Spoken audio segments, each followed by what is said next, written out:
அதை போய் பார்த்துக்குங்க. இப்போ கார்பரேட்டர் கப்பை வந்து ரிமூவ் பண்ணியாச்சு. ஃப்ளோட்டிங்கு, தென் மெயின் ஜெட்டு, தென் ஸ்லோ ஸ்பீட் ஜெட்டு, தென் ஏர் ஸ்க்ரூ, ஸ்லோ ஸ்பீட் எல்லாமே ரிமூவ் பண்ணிட்டு நம்ம ஃபுல்லாக வந்து பெட்ரோலில் டிப் பண்ணி போடணுங்க. ஏன்னா எல்லாமே தண்ணி பட்டிருக்கும். தண்ணி பட்டனால நமக்கு ஒரு துளி தண்ணி இருந்தாலும் நம்ம வண்டி ஸ்டார்ட் ஆகாது. இதுதான் ஒரு ரீசன். ஓகேங்களா? இப்போது main jet, slow speed jet எல்லாமே கட்டியாச்சு. எல்லாமே பெட்ரோல் வாஷ் பண்ணிக்கலாங்க. பெட்ரோல் வாஷ் பண்ணிக்கலாம். அதுக்கு முன்னாடி பாக்ஸில் இருக்க எல்லா தண்ணியும் எடுக்கணும். இப்போது ஸ்லோ ஸ்பீட் ஏர் ஸ்க்ரூ நான் கழட்டிக்கிறேன். ஏர் ஸ்க்ரூ கழட்டும் போது உள்ளே ஒரு ஸ்ப்ரிங் இருக்குங்க. ஸ்ப்ரிங்கை வந்து கேர்ஃபுல்லாக எடுக்கணும். எவ்வளோ டைட் வச்சுருக்கான்னு ஃபஸ்ட்டு செக் பண்ணுங்கள். ஆக்சுவலாக கழட்டும் போது நீங்கள் எவ்வளோ டைட் இருக்குன்னு செக் பண்ணிங்க.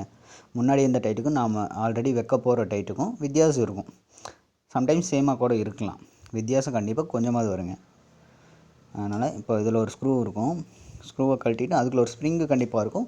2 ஓரிங் இருக்குங்க. அது நீங்கள் லைட்டாக கொணுசி விட்டு அதாவது நீடில் வச்சு எடுக்கிற மாதிரி இருக்கும். அது தெரியாமல் நீங்கள் ஏருக்கு இது பிடிச்சிட்டிங்கன்னு வச்சுங்களேன், அந்த ஓரிங் காணாத போயிடும். அப்புறம் புதுசு வாங்குற மாதிரி இருக்கும். சம்டைம்ஸ் இது கிடைக்காதுங்க. இந்த ஓரிங்கு பிளாக் கலர் ஓரிங்கு ஒரு வாஷர் இருக்கும், கிடைக்காது. நாங்கள் அதை எடுக்கலை இதிலேருந்து, அப்படியே வந்து வச்சுருக்கோம். ஏன்னா நாங்கள் ஏர் பிடிக்கல. இதில் ஏர் பிடிச்சா காணாத போயிடும். அதனால் ஏர் பிடிக்கல. லைட்டாக நீடில் வச்சு எடுத்து, ஏன்னா தெரியாதவங்க தெரிஞ்சுக்குங்க. உள்ளக்க வந்து பிளாக் கலர் ஓரிங்கு, தென் ஒரு வாஷர் ஒன்று இருக்கும், அது உள்ளக்க இருக்குங்க, தெரிஞ்சுக்குங்க. ஓகேங்களா? ஒரு ஸ்ப்ரிங் இருக்கும். இப்போ பெட்ரோலில் எல்லா ஹோல்ஸ்லேயும் நம்ம பெட்ரோலை வந்து இன்சர்ட் பண்ணி ஃபுல்லாக வாஷ் பண்ணிக்கலாம். இதில் தண்ணி வாட்டர் பபிள்ஸ் இருந்தால் கூட வெளியே வந்துடுங்க பெட்ரோலுக்கு. அவ்வளோதான். எல்லா ஹோல்ஸும் போட்டு எல்லாத்துலேயும் ஊற்றிட்டு நினச்சிக்கலாம் பெட்ரோலில். இதுக்கப்புறம் எல்லாமே க்ளீன் பண்ணிட்டு நம்ம ஜெட்டை வந்து க்ளீன் பண்ணுங்க. ஜெட்டில் வந்து பார்த்திங்கன்னா ஹோல்டாய் வந்து சின்னதாக தான் இருக்கும். அதில் வந்து நமக்கு வாட்டர் பார்ட்டிகல்ஸ் இல்லைன்னா டஸ்ட்டு பார்ட்டிகல்ஸ் இருக்கலாம். இதெல்லாமே வந்து ரிமூவ் பண்ணும். ஆக்சுவலாக கம்ப்ரஸர் இருந்துச்சுன்னா நீங்கள் ஏர் பிடிச்சிக்கலாம். கம்ப்ரஸர் இல்லை அப்படின்னா நீங்கள் வந்து ஜஸ்ட்டு நீடில் வச்சு ஒரு 2 மினிட்ஸ் வந்து நீங்கள் அந்த ஹோல்ஸ் எல்லாமே க்ளீன் பண்ணுற மாதிரி இருக்கும். ஆக்சுவலாக நம்மளதில் வந்து பார்த்திங்கன்னா கரண்ட் இன்றைக்கி இந்த வண்டி நேரத்தில் கரண்ட்டு கட்டு. அதனால் ஒரு பிரச்சனை இல்லை. நம்ம நீடில் யூஸ் பண்ணி இல்லைனா இன்னர் யூஸ் பண்ணி நம்ம வந்து டஸ்ட்டை ஃபுல்லாக எடுத்துக்கலாம். அதே ஓகே தாங்க. வீட்டில் இருக்கிறீங்கன்னா ஜஸ்ட்டு ஒரு இன்னரு இல்லைனா ஒரு நீடில் இருந்தாவே போதும். இருக்க டஸ்ட்டை வந்து நம்ம வெளியே எடுத்துக்கலாம். ஹோல்டாயாக பார்த்திங்கன்னா சின்னதாக தான் இருக்கும். அதாவது ஸ்லோ ஸ்பீட் ஜெட்டுக்கு சின்னதாக தான் இருக்கும். அதாவது பார்த்திங்கன்னா 32 mm தான் இருக்குங்க ஹோல்டாயா. ஜெட்டோட சைஸ் வந்து பார்த்திங்கன்னா சின்ன ஜெட்டுனா 32. இதே மெயின் ஜெட்டுக்கு அப்படின்னா நமக்கு 80 இருக்குங்க. ஆக்சுவலாக இது 100cc வண்டி அப்படின்னா நமக்கு 80 ஜெட்டு போடலாங்க. 80 mm. இப்போது TVS 50 பார்த்திங்கன்னா 49.9 cc நமக்கு 52 ஜெட்டு தான் போட முடியும்னு வச்சுங்களேன். ஜெட்டு வந்து வேரியேஷன் ஆகும். 45, 52 இந்த மாதிரி வேரியேஷன் ஆகும் ஹைஸ்பீட் ஜெட்டு. ஆனால் இதில் ஹைஸ்பீட் ஜெட்டை 80 சைஸ் தான் போட்டிருக்கேன். ஓகேங்களா? 80 தான் போடுவாங்க. எல்லா வண்டிக்குமே 80 தான் போடுவாங்க. ஸ்லோ ஸ்பீட் பார்த்திங்கன்னா 32 mm. இந்த ஹோல்டாயா வழியாக தான் நமக்கு பெட்ரோல் வந்து மிக்ஸ் ஆகி நமக்கு இன்ஜின் பிளாக்கில் வருது. ஓகேங்களா? இப்போ வந்து இது பண்ணிட்டு ஸ்லோ ஸ்பீட் ஜெட்டு 32 mm தான் இருக்கும். மைக்ரான் 32 mmனா ரொம்ப சின்னதாக இருக்குங்க ஹோல்டாயா. அதில் போய் டஸ்ட் அடிச்சிச்சுன்னா நமக்கு எப்படிங்க பெட்ரோல் வராதில்ல. அதனால் அந்த ஹோல் வந்து எல்லாம் பார்த்திங்கன்னா சுத்தமாக க்ளீனாக இருந்தால் மட்டும்தான் நம்ம வண்டி வந்து கண்டினியூஸாக ரன் ஆகும். இல்லைனா விட்டு ஓடுது, அடைச்சடிச்சு ஓடுதுன்னு சொல்கிறீங்க பார்த்தீங்களா. இந்த ஹோல்டாயால் ஏதாவது டஸ்ட்டு ஃபார்மேஷன் ஆகிடுச்சுன்னா அந்த மாதிரி ப்ராப்ளம் வரும். ஸோ அந்த ஹோல்ஸ் எல்லாமே சுத்தமாக க்ளீன் பண்ணுங்கள். ஒரு தடவை 2 தடவை க்ளீன் பண்ணிங்க.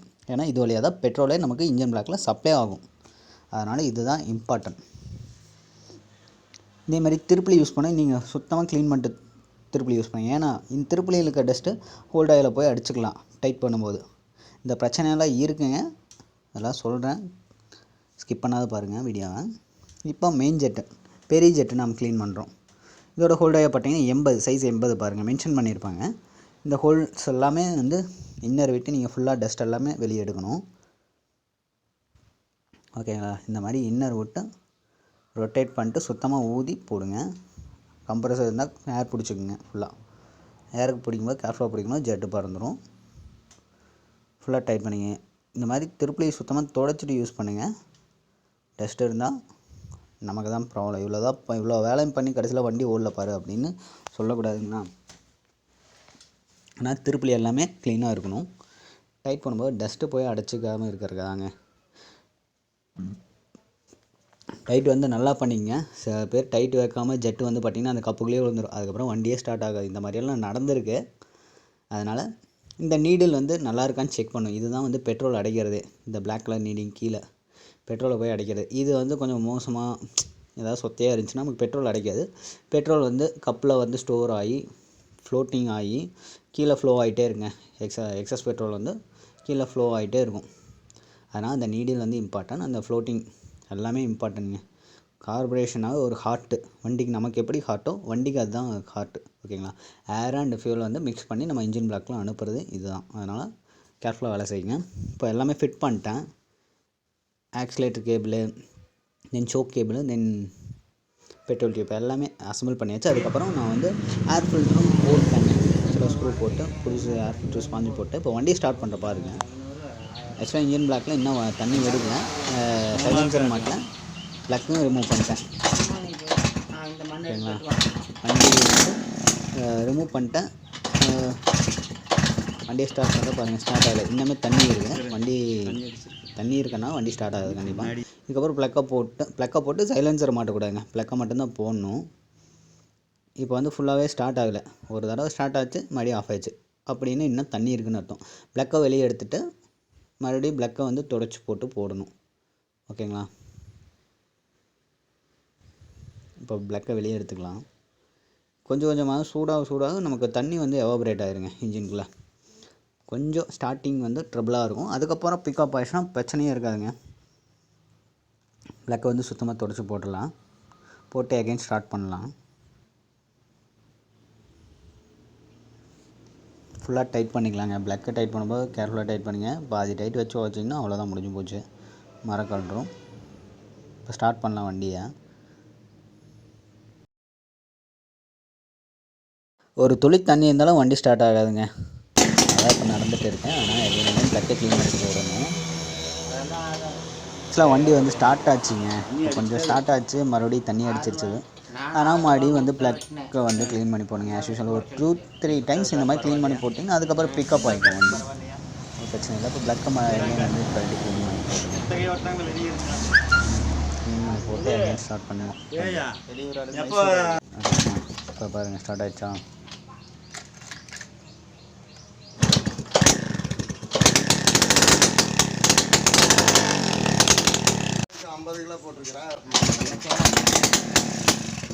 வந்துருமா?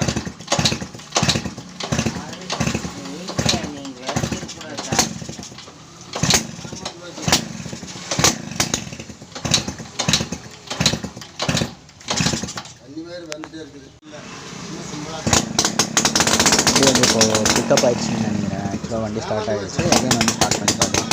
சோக் போட்டு ஸ்டார்ட் பண்ணுங்க. அப்போ தான் வந்து நமக்கு கம்ஃபர்டபுளாக இருக்கும். சோக் போட்டு ஸ்டார்ட் பண்ணுங்க.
ஓகேங்க, அவ்வளோதான். வண்டி ஸ்டார்ட் பண்ணியாச்சு.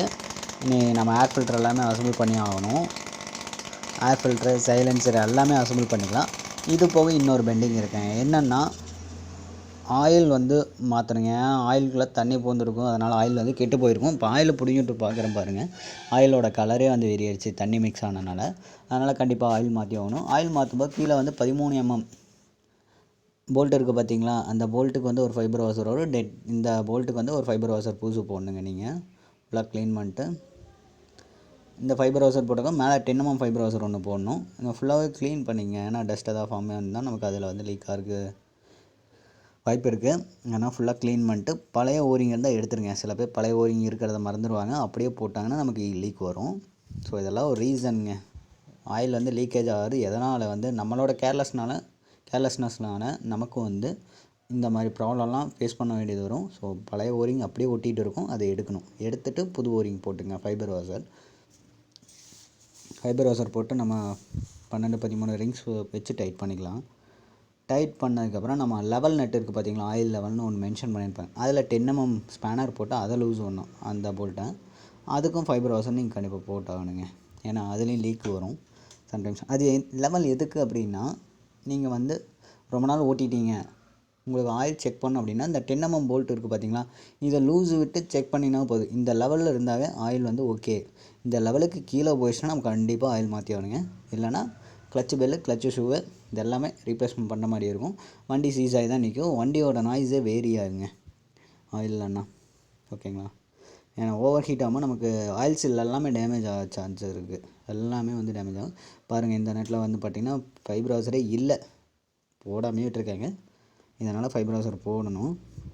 இதுக்கு ஒரு 10 mm ஃபைபர் வாஷர் யூஸ் பண்ணிக்கலாம். போட்டுட்டு நம்ம மேலே வந்து ஆயில் ஊற்றிட்டு இந்த லெவல் வழியாக ஆயில் வெளியே வருமோ அதுக்கப்புறம் தான் இந்த போல்ட்டு போடணுங்க. ஆயில் லெவல் இதுதான். இப்படி தான் செக் பண்ணணும். நீங்கள் வீட்டில் ஏதாவது செக் பண்ணணும், ஆயிலுக்கு தான் உங்கள் எக்ஸலில் வந்து ஆயில் இருக்கா எப்படி செக் பண்ணணும் அப்படின்னா, இந்த 10 mm போல்ட் வந்து லூஸ் விட்டு பார்த்தீங்கன்னா அது வழியாக ஆயில் வந்து வெளியே வந்துச்சுன்னா ஆயில் வந்து லெவலில் இருக்குது. ஓகே, அவ்வளோதான். ஓகேங்களா? தெரிஞ்சுக்கலாம் நீங்கள். இதுக்கப்புறம் நான் ஃபோனால் வச்சுட்டு நம்ம வந்து 350 mlங்க. எக்ஸல் சூப்பருக்கு 350 ml 50 ஆயில் வாங்கிக்கங்க. லூஸில் வந்து கிடைக்கும் கடையில், ஸ்பேர்ஸ் கடையில் லூஸில் கேட்டிங்கன்னா கூட கிடைக்கும். 350 ml 50 ஆயில்னு கேளுங்க. இதோட ரேஸ் வந்து பார்த்திங்கன்னா 120 அந்த சம்திங் தான் வரும். ரேட் வந்து வேரி ஆகலாங்க. மேபி ஸ்டேட்டுக்கு வேரி ஆகலாம். ரேட் வந்து ஃபிக்ஸட் ரேட் கிடையாது ஆக்சுவலாக. ஓகேங்களா? இப்போ ஆயிலை வந்து ஊற்றிக்கலாம். 350 ml 50 ஆயில்னு கேட்டீங்கன்னா தருவாங்க.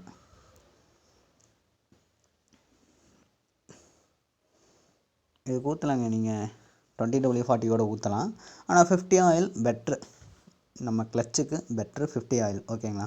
எக்ஸல் சூப்பருக்கு எல்லாமே பாருங்கள், ஆயில் லெவல் வந்து ரீச் ஆகிடுச்சு. அதனால் நான் அந்த போல்ட்டை போட்டுக்கிறேன். 10 mm போல்ட்டை போட்டு டைட் பண்ணிட்டு, போல்ட்டை ஜஸ்ட்டு சும்மா போட்டுட்டு அதுக்கப்புறம் ஆயிலை ஃபுல்லாக ஊற்றிட்டு அதுக்கப்புறம் டைட் பண்ணிக்கலாங்க. இப்போயே டைட் பண்ணுங்கிற அவசியம் இல்லை. ஜஸ்ட்டு போட்டு விட்டிங்கன்னா ஆயில் ஸ்டாப் ஆயிரும் அந்த லெவலில். இதுக்கப்புறம் ஃபுல்லாக ஆயிலை வந்து உள்ளே ஊற்றிக்கலாம். ஃபுல்லாக ஊற்றிட்டு 350 mlங்க, மறந்துடாதீங்க. 350 ml இருந்தாவே ஓகே. 350ங்கிறது கொஞ்சம் 360-70 அப்படி இருந்தால் ஓகேங்க. ஏன்னா ஆயில் தானே, இந்த கேன்லேயே கூட ஒரு 10 ml ஒட்டி இருக்கலாம். இந்த மாதிரி வேரியேஷன் இருக்குது. அதனால் நீங்கள் கொஞ்சம் எச்சா போனாலும் பரவாயில்ல. ஓகேங்களா?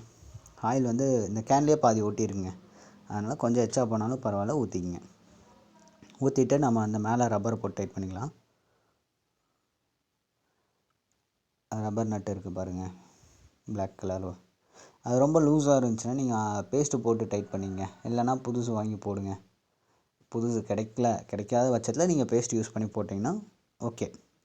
ஆயில் வந்து சர்க்குலேட் ஆகும்போது வெளியே வராமல் இருக்கணுங்க. அதுதான் நமக்கு இம்பார்ட்டன்ட். அவ்வளோதாங்க. இதை வந்து மரம் ஏற்றிக்கலாம். ஃபுல்லாக ஓவராக டைட் பண்ணிங்கன்னா மரம் போயிடும். ஏன்னா இது ரப்பர் மெட்டீரியல், கீழே இருக்கிறது காஸ்ட் அயர்னு.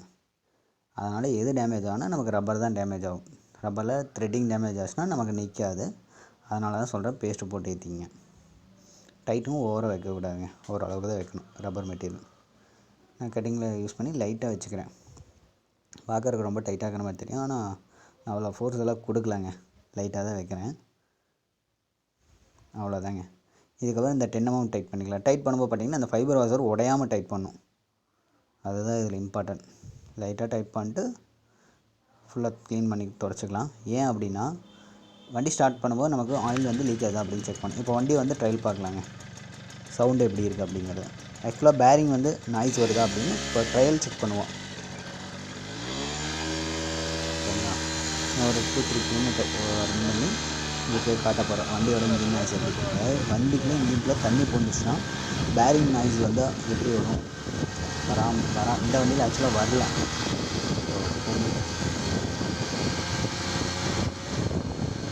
பெரிய விஷயம், பேரிங் நாய்ஸ் இல்லை. நீங்களும் அப்சர்வ் பண்ணி பாருங்கள். ட்ரையல் செக் எல்லாமே இம்போர்ட் பண்ணியிருக்கோம். வீடியோ செக் பண்ணுங்கள், இன்ஜினோட நாய்ஸ் எப்படி இருக்குது அப்படின்னு. ஆக்சுவலாக அட்மாஸ்பியர் ஏர் காற்றடிக்கிறனால நமக்கு தெரியாது, இப்போ தெரியும் பாருங்கள். Okay friends, thank you. Problem solve பண்ணியாச்சு.